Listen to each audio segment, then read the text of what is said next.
that fear always motivates me, and I drive myself to be better and better and better at my job every day. I'm serious. If you don't develop mechanisms with your secretaries, with the extended office, with everybody around you, it cannot work. Please help others rise. Greatness comes not from a position, but from helping build the future. Top 10, I got a top 10. Got my motivation high for my top 10. Gotta learn from the wise women and men. All my life, like 9 and 9. For my top 10, top 10, 9 and 9. This one's for my top 10. Need motivation? Watch Top 10 with Believe Nation. Hey, it's Evan Carmichael, and this channel was created to help you overcome the #1 challenge that is holding you back, a lack of belief in yourself.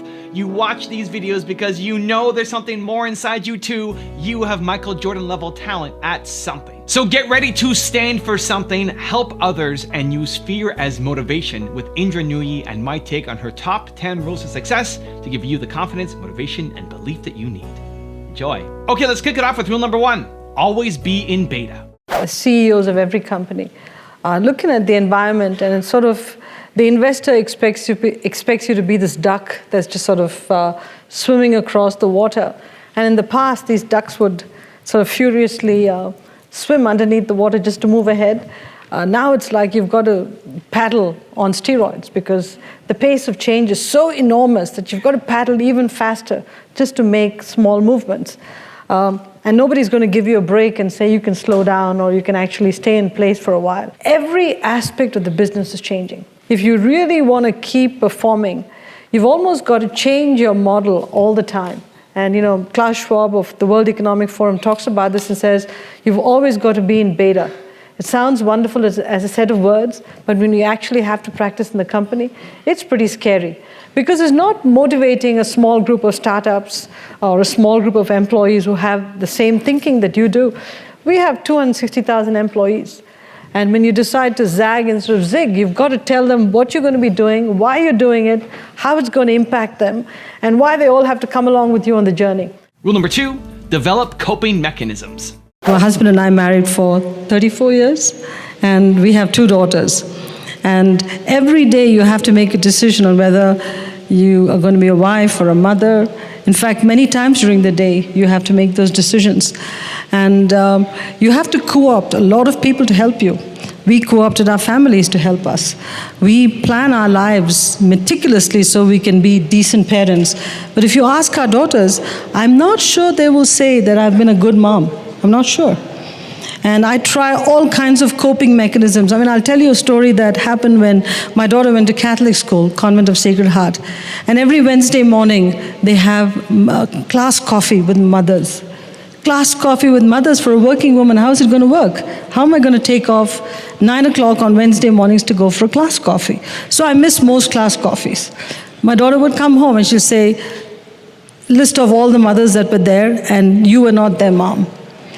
First few times, I would die with guilt. But I developed coping mechanisms. I called the school and I said, give me a list of mothers who were not there. So when she came home in the evening, she'd say, you were not there, you were not there. I said, Mrs. Rag wasn't there, Mrs. So-and-so wasn't there, so I'm not the only bad mother. You have to cope because you die with guilt. You just die with guilt.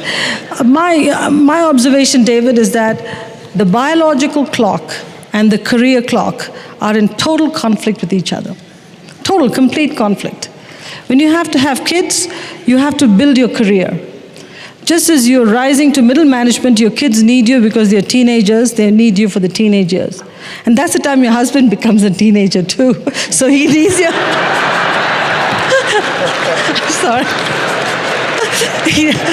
They need you too. So what do? And as you grow even more, your parents need you because they're aging. So we're screwed. I mean, we cannot have it all. But you know what? Coping mechanisms. Train people at work. Train your family to be your extended family. When I'm in PepsiCo, I travel a lot, and when my kids were tiny, especially my second one, we had strict rules on playing Nintendo. She'd call the office. She didn't care whether I was in China or Japan or India, wherever. She'd call the office. The receptionist would pick up the phone. Can I speak to my mommy? Everybody knows if somebody says, can I speak to mommy, it's my daughter. So she'd say, yes, Tara, what can I do for you? I want to play Nintendo. And the receptionist has a set of questions. Have you finished your homework, you know? You see, I say this because that's what it takes. She goes through the questions and she says, okay, you can play Nintendo half an hour. But she leaves me a message. Tara called at 5. This is what the sequence of questions I went through. I've given her permission. So it's seamless parenting. But if you don't do that, I'm serious. If you don't develop mechanisms with your secretaries, with the extended office, with everybody around you, it cannot work. Rule number 3, think long term. If your sector is growing at 3% and your revenues are growing, let's say 4%, and your profit is growing 10%, what the hell's going on? You must be cutting costs somewhere, or you've got phenomenal innovation. So look at the innovation. Is it yielding price premiums? Not really. If it doesn't, where is your margin coming from? Margin leverage? It's got to be because you're cutting costs. Right. But are you cutting so deep that you're not investing back in the company? My point was, I will give you a good spread between revenue and profits, but it's not going to be extraordinary.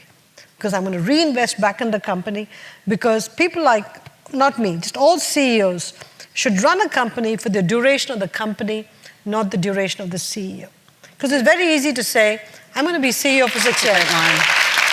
Duration of the company, not the duration of the CEO. And that's forever, okay? Because you can say to yourself, I'm going to be CEO for 6 years. I'll cut all the investments for 6 years, deliver fantastic profits, right, retire, the next person comes in, and what happens typically?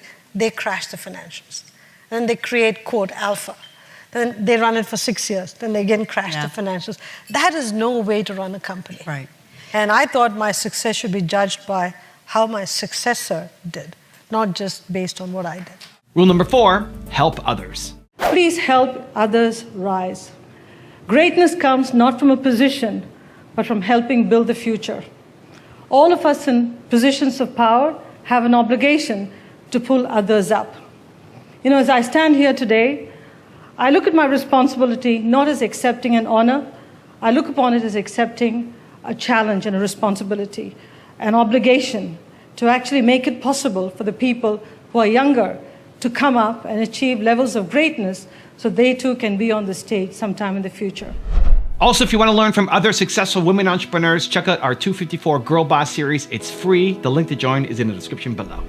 You might want to get honest with yourself. Like, instead of doing this, I want to be a millionaire, I want to do this. Do you really? Because you can make it happen. You actually can. Look at all the idiots that are making money. You can make money. First of all, you got to be open to taking some risks and not being afraid to fail. When I was selling copiers door to door, I had a very clear vision of what my life was going to be like. Rule number 5, stand for something. The more I delved into this whole area of making a difference, sustainability, I'm convinced that unless you feel it deep down in your heart and you really understand it, you'll be doing lip service to the whole area of sustainability.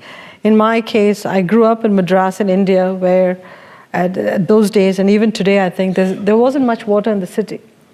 And we had so little water to live on every day that this whole notion of water availability and water use was a crisis for me all my life. I didn't know a time when water was aplenty until I came to the United States, okay? So water was seared into my head. The second is we grew up eating and drinking a certain way. And all of a sudden, I realized that as you look around the world, as you look around all of the health issues around the world, food played a very important role in people's health and wellness. So, you know, one had to worry about that aspect too. And then my daughter went to work for the Environmental Defense Fund, EDF. And I got a whole new appreciation for all of the environmental issues beyond water, whether it was the carbon footprint, whether it was fisheries, whether it was any issue. She would actually show me all of the statistics, what it was doing to the world, overfishing in certain coasts or plastic in oceans. And when you start to really feel these issues and think about your kids and their kids, you ask yourself, what is my role as a steward of a large company? to make a difference in the world through this incredible platform that I have called leader of a big company that could either contribute to the issues or help alleviate the issues. I knew that I didn't want to contribute to the issues. I had to start helping the issues, and to the extent that society had changed and I was perceived as contributing to some of the issues, I had to make a change to my business model. And therein was born our notion of performance with purpose, which is how can we keep performing while changing the portfolio, while fundamentally changing our environmental footprint. And then the third one, which is really the one that I'm most excited about, is what can we do for our employees so that they can come to work at PepsiCo feeling like PepsiCo is a place where you can not just make a living, but have a life, so that you can bring your whole self to work, the company treats you in a fair and equitable way, provides you the support system to be who you are, to allow you to be who you are, and we embrace you completely. And so performance with purpose is not a corporate social responsibility program. It is not. It is how we make money. Because our belief is if we don't change the portfolio, we can't keep delivering performance. If we don't change our environmental practices, we won't get a license from society to operate. And our cost goes up because we pay for water, we'll end up paying more for plastic recycling, so we have to do that. And if we don't get the best and brightest in terms of people, we won't be able to deliver performance. So performance with purpose is how we make money, not how we spend the money we make, which is what corporate social responsibility is all about. So that's really what we're all about. Rule number 6, use fear as motivation. I think a woman today has it easier than when you became CEO, or do you still feel that you still have to work harder to be a woman CEO than, let's say, a man who is a CEO of an equivalent-sized company? I think easier today only because there are few more of us in positions of power. But I think from a personal perspective, it's got nothing to do with women or being in this position. I have the immigrant fear. So I'm always afraid that if I fail, I may have to go back to something that I don't want to go back to. And so that fear always motivates me, and I drive myself to be better and better and better at my job every day. Rule number 7, balance. All that we were doing in performance with purpose was saying we'll still deliver performance. Right. But we're going to change our portfolio to make it lower in fat, sugar, and salt, and dial up the good for you. Right. We're going to reduce our plastic use, our water use. We're going to reduce our greenhouse gases.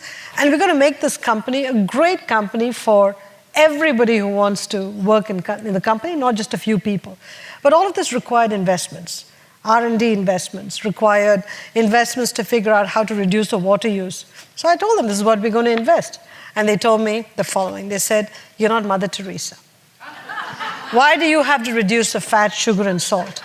I'd look at them and say, have you changed your eating or drinking habits? Oh yeah, I have, but don't worry about me.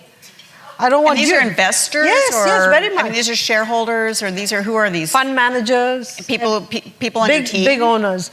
Well, people on our team actually embraced it and said we had to do this. Because they were hearing it from their family members who said things had to change. But they're not paying for it. The investors and shareholders are paying for it. They're not paying for it. They're creating a long-term, sustainably performing company. Right. But they were more interested in the short-term profit performance. Got it. Now, remember, it's not that we were delivering bad short-term performance. We were just balancing short-term performance versus long-term investments. Right. Nobody should beat an index all the time. If you're doing that, that means you're underinvesting. Rule number 8, perform with purpose. Let me just tell you why I stayed in the job as a CEO for 12 years and PepsiCo for 24. You know, way back when, we made a decision that we wanted to make PepsiCo the defining corporation of the 21st century. When people looked back and said, you know, what were the great companies of the 21st century, we wanted PepsiCo to be among that list. You don't become a defining company just because you delivered good financials. You become a defining company because you did something much more than that. And to us, it was performance with purpose. And performance with purpose is something that was a long journey. And every year, you added a new layer of richness and complexity to this whole notion of purpose. So if I hadn't gotten tired after about 10 or 11 years, I would have done this for 25 years because I really wanted to build in purpose into PepsiCo in a way that nobody could change it well into its future. What do you mean purpose? So think about what PepsiCo could do for society rather than just financial returns. How do we make sure our portfolio is balanced between the fun products but more better for you and good for you products? How do we make sure we create a company that does the right thing by the environment, water use, plastics recycling, reducing the carbon footprint, supporting our farmers, and more importantly, and I'd say most importantly, how do we take the employees we have and make sure that when they come to PepsiCo to make a living, they can also have a life? Rule number 9, keep up with the change. When we decided to change our product portfolio, to go from a predominantly fun-for-you product line to including more better-for-you, good-for-you products, different profitability, very different product line, closer to agriculture, changed the model in the company. Our employees sat there going, what is she doing? Why do we have to change? We're doing pretty well selling these products. Why do we have to change? But the challenge of the leader is looking around the corner and making the change before it's too late to make the change. I remember as late as 2007 or 2008 going to see investors, and they looked at me and said, why do you have to change your portfolio? We are American. We like soda and chips. Your job is to sell more soda and chips. And I sat there in shock because every trend that I was seeing indicated that the consumption of these categories was slowing down. And I looked at the investor and I said, have you changed your eating and drinking habits? And that person said, yeah, but forget me, I'm not the normal consumer. I said, the problem is many consumers are like you. They've changed their eating and drinking habits. Today, that same investor says to me, why can't you go faster? Why are you so slow in making a portfolio change? It's because people like you were the ballast for me. You didn't let me go faster because you always criticized what I was doing, all right?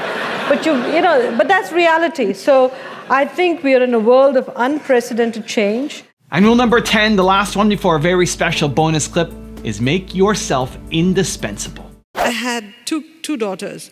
My first one was about 8 or 9 years when I came to PepsiCo.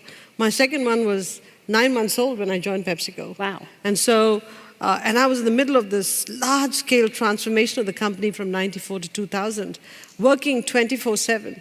So basically, I decided that come, like 5 o'clock, my kids are allowed to come to work and hang around. They're allowed to play, they're allowed to sleep in my office, do whatever.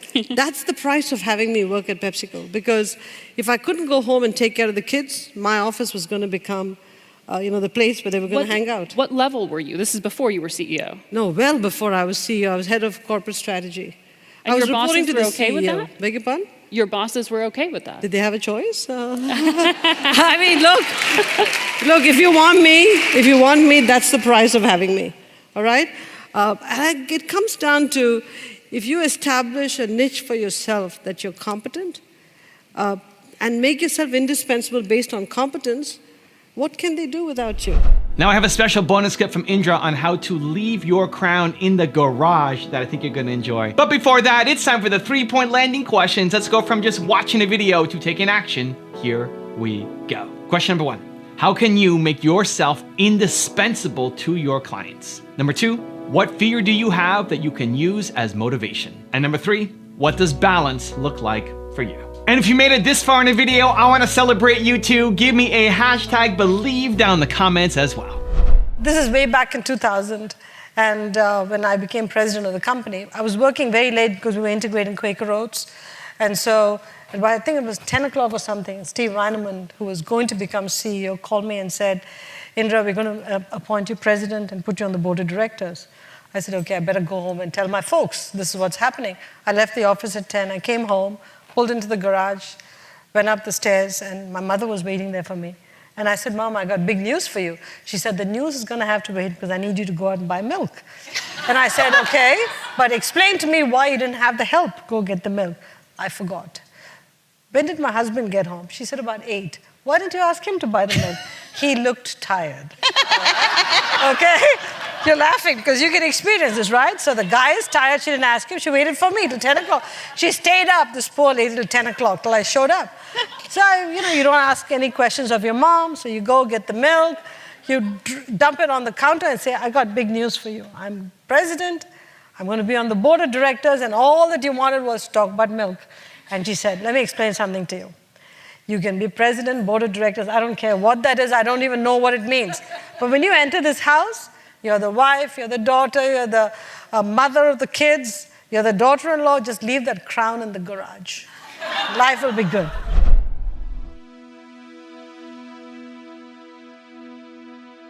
If you want to see the top 10 I did on Warren Buffett, check out the video right there next to me. I think you'll enjoy it.